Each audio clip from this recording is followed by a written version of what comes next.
Good morning. Today we are giving you dirty computer representation. We are giving you gender bent PJ from Recess.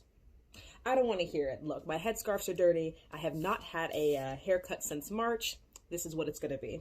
Today we're going to talk about Axiom's End by Lindsay Ellis. In hindsight, I almost wish I had matched my outfit to this cover because this book is absolutely beautiful.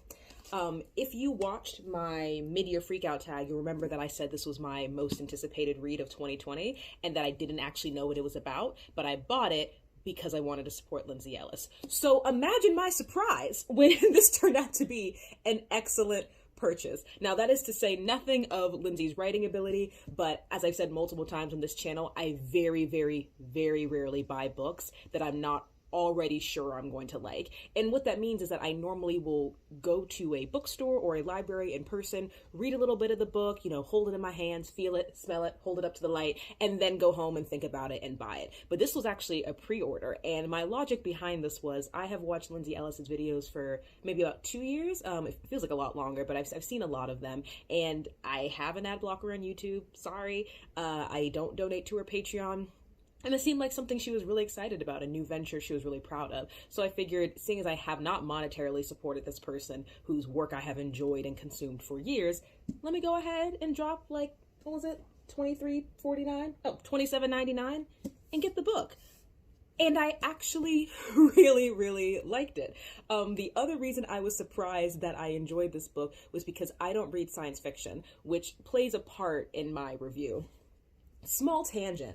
I really don't like when people try to claim that they are being objective in their review, because every single human being has bias that we are aware of, bias that we are not aware of. So rather than trying to pretend and not saying other people do this, but rather than trying to pretend like I am, Spock, in my review of this book, I'm just going to try to acknowledge my bias as I go along, so then you can decide if you might want to pick it up.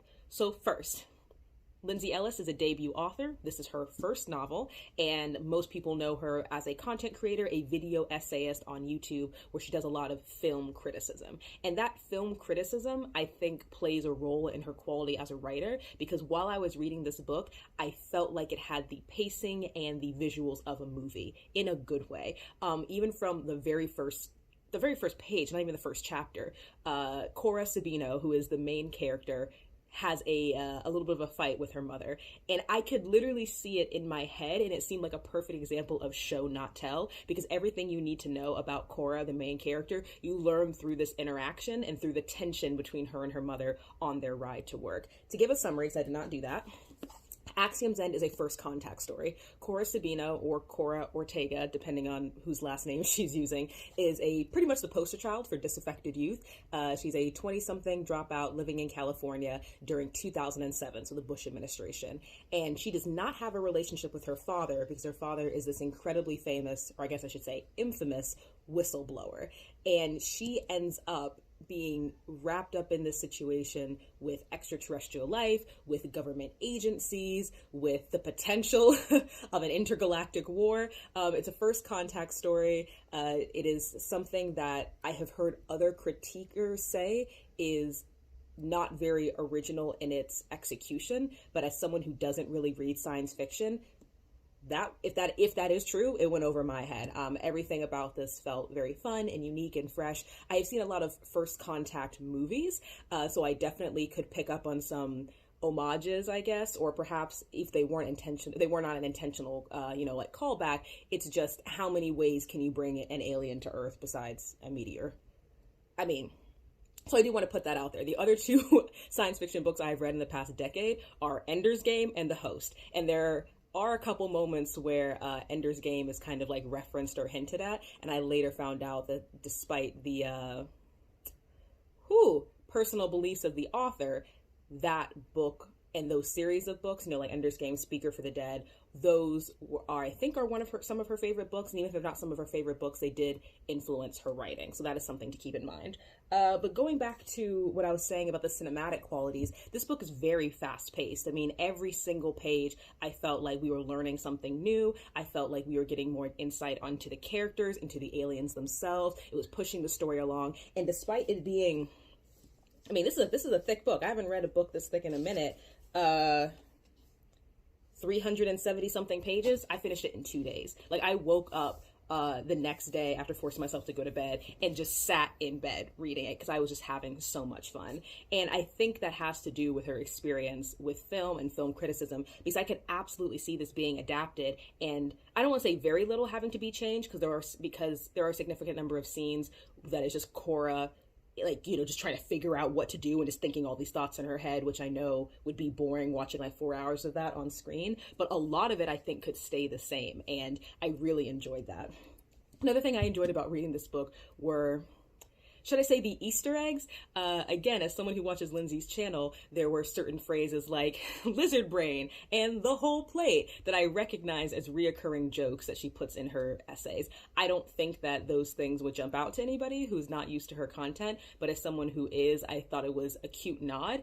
And also, not that I suspected this book of being ghostwritten, but you can tell Lindsay Ellis wrote this, even without the like the little joke she puts in there, even without getting Rick rolled.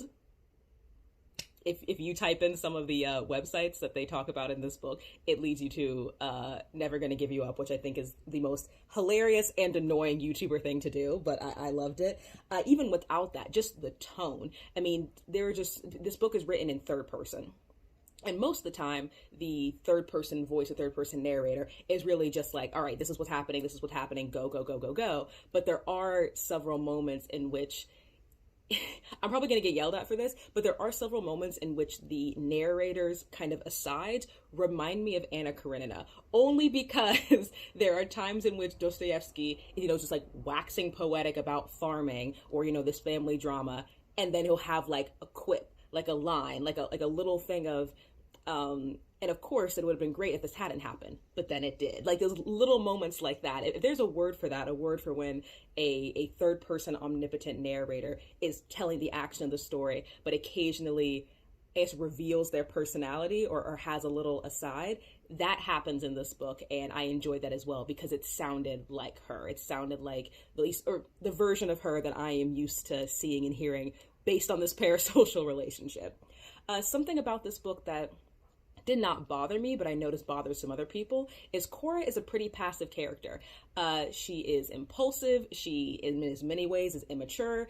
It's not till, I would say, later in the book where she starts to make decisions, really make big decisions on her own, like whether to fight or whether to flee, whether to put herself in danger to protect someone else, whether to withhold or share information as she sees fit for her greater goals, as opposed to the CIA, the NSA, the alien civilizations, the aliens she comes in contact with. But for most of the book, she is just kind of tugged along from one thing to another, just trying to figure out what the hell is going on and what she's supposed to do. Cora is not a person, or Cora as a character is not a person that I would want to be. There was no point in which I was trying to like self-insert myself into this book, which I do on occasion. And she's not the kind of person that I'd want to know in real life. So if you're someone who really needs to identify with your main characters, this may not be the book for you. And in general, the human characters, like, I really think the strength of Axiom's End is in the alien world building, is in the main alien you get to know about or get to learn about, which goes by ampersand, the alien physiology and biology, the infrastructure of their civilizations, the way they perceive their role in the universe as in a relation to other intelligent life, the way that their social system is set up, the way their political system is set up. That's where I think this book really, really shines. Again, I have not read a lot of science fiction books, seen a lot of sci-fi alien movies, and I understand, I guess, how do I put this?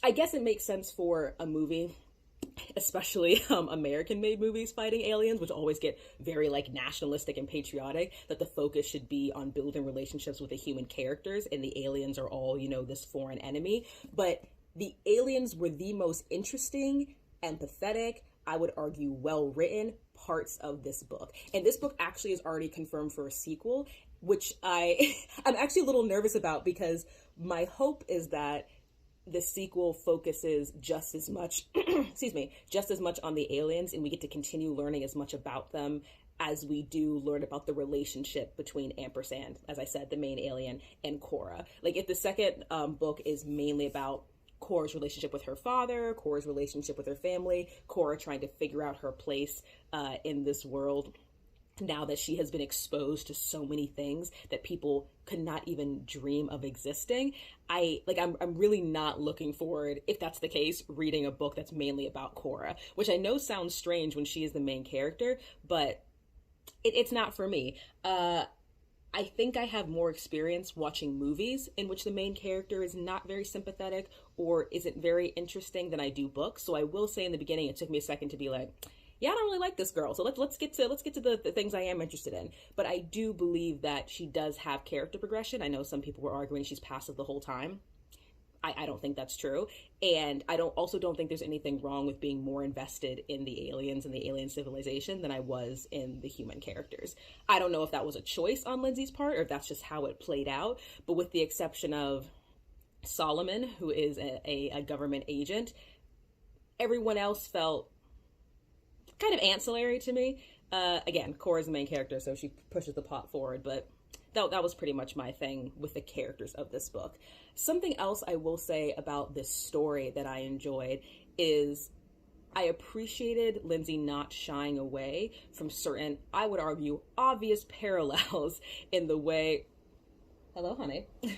Obvious parallels in the way one could argue, superior, definitely more intelligent and well-traveled civilization would interact with Earth. There is a monologue in this book from Ampersand where he's speaking to what he calls militarists, which is, the American government, about how it is frankly a terrible idea for the U.S. government and the United States people to want to be in collaboration, conversation, contact with a more superior life form, because we have already proven through our own history that we are absolute shit at having contact with cultures other than our own. Like, whether it's European and indigenous, European and East Asian, European and African. Are you noticing a trend here?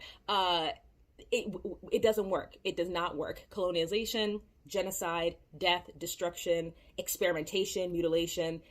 It's not a good look. And to be clear, Ampersand is not like threatening the humans with this, and not in any way. I'm going to say he because that's the pronoun they decide to go with in the book, which I think is a very interesting conversation of the choice to anthropomorphize or not aliens. He's like, look, I'm not threatening you with this. I'm saying based on y'all's history, this is how you act when you can react to other cultures, and y'all never been in a situation where the other culture, the other society has the ability to do the same thing to you. So do you really want to go down this path? Another thing I will say that I loved about this book was the description of Ampersand. At various points in the book, Cora is describing him in different ways, because of course when she first sees him, she's freaking terrified and is more concerned about getting the hell away than like looking at the physiology. But over time, as she sees more of the things that he and the other aliens can do, the ways they can transform, and learns more about how they work, you just get more and more and more and more detail. So I feel I have a really, really good idea of what they look like, which I love. And I also love that Lindsay chose not to go with the Close Encounters of a Third Kind, E.T., Roswell, Area 51. Like, I think she has a very creative, unique structure for the aliens in terms of physically and the ways in which they have unique strengths, but also unique weaknesses that you might not expect from a creature that all just by like on a base level tends to be larger than humans. I believe they tended to be some to 6 feet, some up to like 9 or 12 feet. And I thought that was really cool too, of playing on this idea that just because something is larger than you and it feels very foreign and strange does not automatically mean in every circumstance it's stronger. And I say that because I'm trying not to reveal some of the fight scenes later on in the book, but I did really enjoy them more than I thought that they would. Because I had the false assumption that if an alien's coming down, they're automatically superior in every single way. That was something that I really loved as well. The level of detail and specificity and really great visual cues and descriptions for what these aliens look like. So if you could not tell, I really love this book, and I would highly recommend it, especially if you're someone like me who's a little nervous about it because I don't read a lot of science fiction. This was an accessible read, a fast read. The human characters I didn't find particularly compelling, but I loved the story itself, and I love everything I got to learn every time they were on the page, every time there was interaction with the aliens and the alien civilization. It also gave me a lot to think about in terms of the relationship between career and family, which I didn't really delve into because I didn't want to reveal too much. But Cora's father has made very, very specific choices to do what he believes is right. And of course, those choices, like all choices, come with sacrifices. So that is something that I hope is explored in the second book, because I think there are larger questions there about truth and what is owed individuals by their government and by other citizens. And I am really, really impressed with this, because all the other YouTuber books I have read, which hasn't been that many, but I think maybe less than 5, they have been memoirs. They have been collections of essays, which is great. It makes sense that that's the natural thing to go towards. And I still have a couple on my shelf, but to see a completely realized science fiction novel going all the way into the creative. If this did not have Lindsay's name on it, I definitely would have still known that it was her, again, like I said, because of the writing. But even without this, I don't think this book needs that. I truly have no idea how much a YouTube channel helps when it comes to selling books, or helps when it comes to just getting the word out about books. But I don't think that she needs her name on this in order for it to stand alone as an independent, well-written, entertaining, fun piece of work. So I think that's the one thing I really want to push. Of course, as I said, I am biased because I watch her content, and that was the reason why I bought this in the first place. But I was 100% planning on not reviewing it, or maybe just like talking about it in the wrap-up, because I admit it, I would have felt bad if I hated this. I would have absolutely felt bad if I'm like, damn, she needs to stick to video essays. But all that being said, I think this is a really, really solid first novel. I look forward to reading her next work. And if you're just looking for something fun, like I have been intentionally reading a lot of nonfiction and intentionally reading books about race and bias and American politics, because that's where my brain is at right now. But this was just so much fun. Seeing as my cat wants attention, I'm going to go ahead and say it's time to wrap up. So, this is Sinatra. This is Axioms, and I hope you enjoy it.